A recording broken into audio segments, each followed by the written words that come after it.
busy. I'm filming. Ang kulit. Ang kulit-kulit ng baby.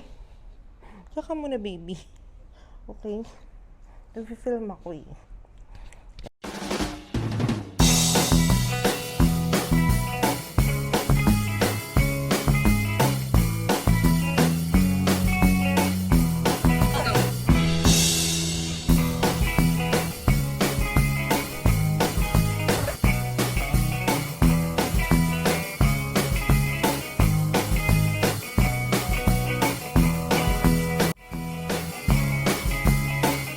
Good morning, welcome to another vlog. So for today's vlog, we're going to unbox Apple Watch Series 6. Check it out. So pag hindi ka pa nakapag-subscribe sa aking channel, please click like and subscribe for more updates for our upcoming videos. Okay? So simulan na natin na pag-unbox. There, Apple.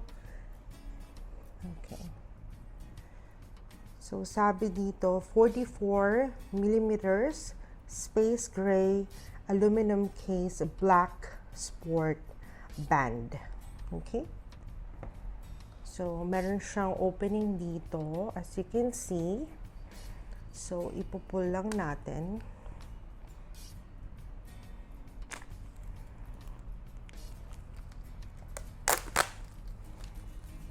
Ang sarap pakinggan no kapag meron kang binubuksan. Kaya yung iba talaga ay unboxing therapy yung ginagawa nila. Lalo na ngayon, pandemic. Actually, matagal ko na bago napalitan tong Apple Series watch ko. So, yung Apple 3, nabili ko siya ng 2017. So, after 4 years, pinalitan ko na siya. Kasi actually nasira nung cut ko yung Apple Series 3. So nabagsak siya. Later papakita ko kung anong nangyari. Papakita ko dito. Yan yung picture na nabasag yung Apple Series Watch 3 ko.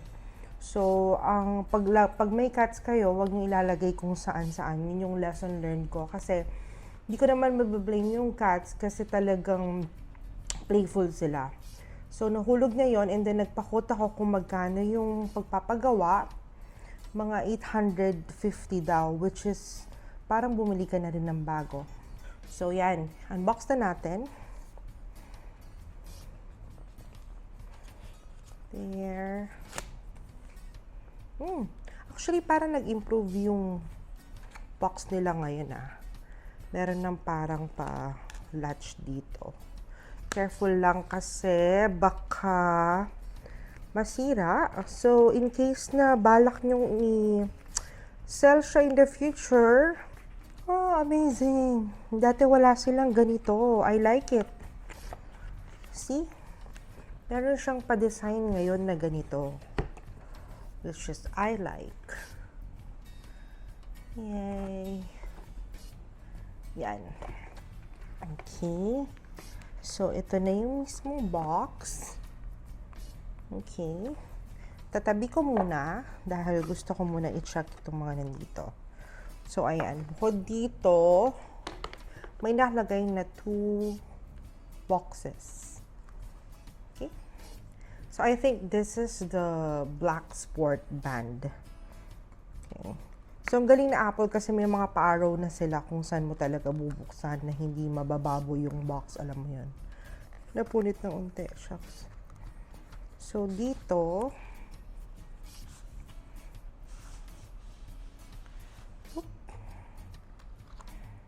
yan. Wala. lang. Parang for instructions and safety information, download the PDF, blah, blah, blah. So, yun. Mga guide lang siya. Then, here. Yun. Pag ganyan siya. And, yan. So, simple lang yung gusto ko. Black this time. Kasi yung before ay rose gold, yung color. So, this time, black naman yung kinuha namin. So, yan. Ito yung 42mm. And para sa, I think this is 36.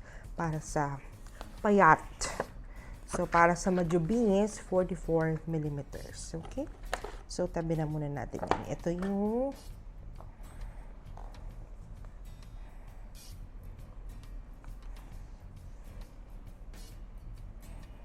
Apple Watch.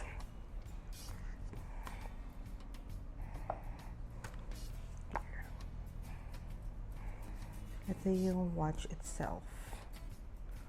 There. So, tanggalin na natin yung protective covering niya. There. Oh, mas malaki yung ano niya. Shocks. Dahan-dahan ako kasi baka mabasag. Ito yung nakakatakot talaga dito. Baka mabasag siya.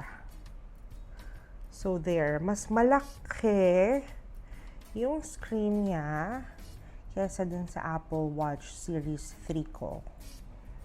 Okay. Yan sa likod. There. Diyan yung magnetic field niya for charging. Okay. Then, ito ay, what is this for? Sabi nga, open your band box, follow the steps, put on your Apple Watch, press and hold the side button to turn it on. Okay. Wala lang. Sasabihin niya lang sa'yo kung, parang guide lang siya kung how you would set up your Apple Watch. So, later, i-prepare ko siya dun sa phone ko. Okay. So, ito yung charging case niya. I mean, charging cable niya. Okay? Kasi hindi na sila nagbibigay ng adapter that will be sold separately. Pero kasi, pag meron ka naman talagang Apple Watch, for sure meron ka na Apple phone. So, magagamit nyo na may adapter dun sa charger dito sa charger cable for Apple Watch. Okay. So, yun lang ang laman niya. So, later, I'll show you kung paano ko pinair itong watch dun sa phone ko. Okay? But before that pala, ilalagay ko lang itong band. Okay? So, there. Yung band. So, tanggalin lang natin yung plastic dito. Okay. And then, yan. So, clip lang natin siya dito. Okay. Dito. And then, yan. Mag-slide lang siya hanggang mag-click. So, yon. So, later ko na lang siya palalagyan ng, what you call this? Papalagyan ko siya ng protective film. Para at least, actually, yung Apple Watch ko before, na Apple Series 3, meron din siyang protective film. Okay? Yung sa Virgin Mobile ko siya binili. Pinalagyan ko. Kaso nga lang, sa lakas ng impact is nabasag pa rin siya. So, titingin ako later ng mas maganda siguro para hindi siya mabasag agad just in case na malaglag. Okay. So, there, ito yung ating Apple Watch Series 6. Okay. Try ko siya. Ooh! Ang ganda talaga ng matte finish niya. So, there. Malaki siya. Turn on ko.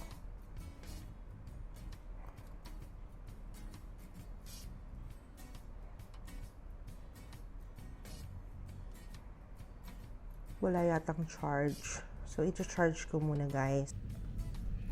So, yan. I-charge na muna natin. So, paano siya china-charge? Ito, yung dock, i-place mo lang. Actually, ang na-notice ko dito ay mas maliit yung ito niya kesa dun sa dati. So, magnetic naman to. Ilalapat mo lang siya dito. Then yun, mag-click na siya. Then, makikita mo sa display na nag-charge na siya. So, antayin lang natin na ma-charge to. I think this would take 2 hours for it to be fully charged. And then, i-prepare na natin dun sa mobile natin. So, after an hour, yan, nag-prompt na siya na ilapit ko yung Apple iPhone near the Apple Watch. So, ito, pag nilapit mo siya, makikita mo sa Apple iPhone mo, yan, para ma-set up. So, press continue. Okay. So, yan, set up Apple Watch. So, set up for myself. Okay. And then, kailangan mo i-pair. Yan. So, restore from backup. Okay.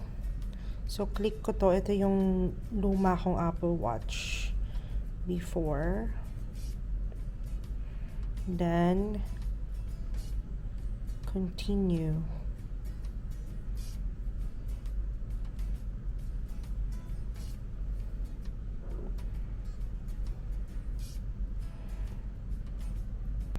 So, iwan mo lang siya ng ganyan. Okay? Until mag-pair sila. So, yan. Terms and condition. Agree.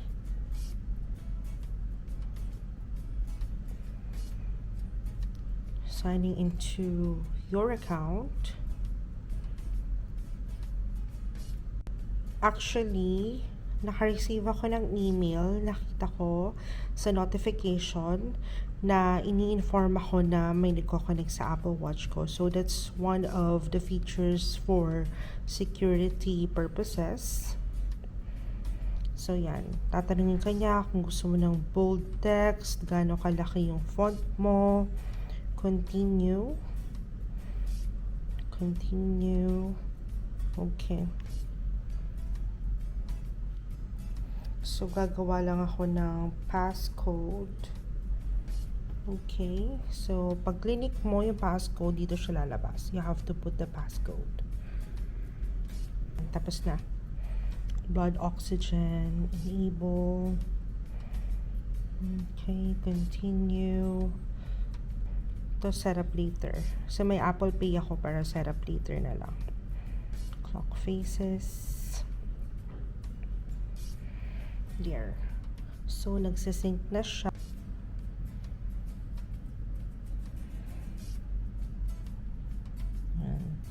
So, antayin lang natin na matapos itong syncing. So, yan, ready na siya. Sabi niya, your watch is ready. Press the digital crown to start. So, ito yung sa gilid ng digital crown. There. So, nakuha niya yung dating wallpaper dun sa Apple Watch ko. So, okay.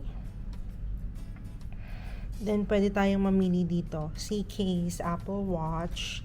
Yan pa rin yung name na ginamit ko. And then, pwede tayong mamili dito kung ano yung gusto nating face. Aha. Siguro, ito na lang. Ito na lang. Para ma-forma siya. Yan. Set as current watch face. I-customize. Nakita niyo dito sa watch. Okay.